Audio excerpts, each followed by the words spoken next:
Hello students, आज हम CTET paper second science के लिए क्लास 6 की बुक में से लेसन 10 गति लेसन डिस्कस करने जा रहे हैं।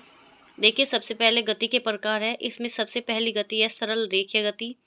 देखिए, सरल रेखीय गति के उदाहरण है सीधी सड़क पर किसी वाहन की गति। देखिए, कोई सीधी सड़क है और उस पर कोई वाहन जा रहा है तो उसकी जो गति है वो सरल रेखीय गति है।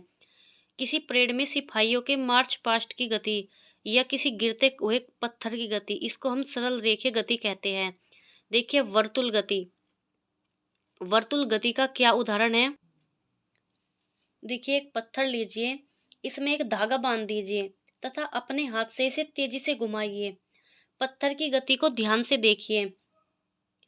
हम देखते हैं कि पत्थर वृत्तीय पथ के अनुदिश गति कर रहा है। इस गति में पत्थर की आपके हाथ से दूरी समान रहती है। इस प्रकार की गति को वर्तुल गति कहते हैं। देखिए, इसका एक और उदाहरण है कि बिजली के पंखे की पंखुड़ी, उस पर जो अंकित होती है चिन्ह, उसकी गति, किसी घड़ी के सेकंड की सुई की गति, ये वर्तुल गति के उदाहरण हैं। देखिए, अब हम आवर्ती गति की बात करते हैं। देखिए, कोई वस्तु है वो एक निश्चित समय के अंतराल के बाद अपनी गति को दोहराती है। इस प्रकार की गति को हम आवर्ती गति कहते हैं। डोरी से बंधा हुआ वही पत्थर लीजिए जो हमने पहले लिया था, और अब डोरी को अपने हाथ में थामिए और पत्थर को डोरी से लटकने दीजिए। ये गति लोलक है। दूसरे हाथ से पत्थर को एक तरफ खींचिए और फिर स्वतंत्र गति करने के लिए छोड़ दीजिए। देखिए, लोलक की यह गति आवर्ती गति का ही एक उदाहरण है। देखिए, आवर्ती गति के और भी उदाहरण हैं।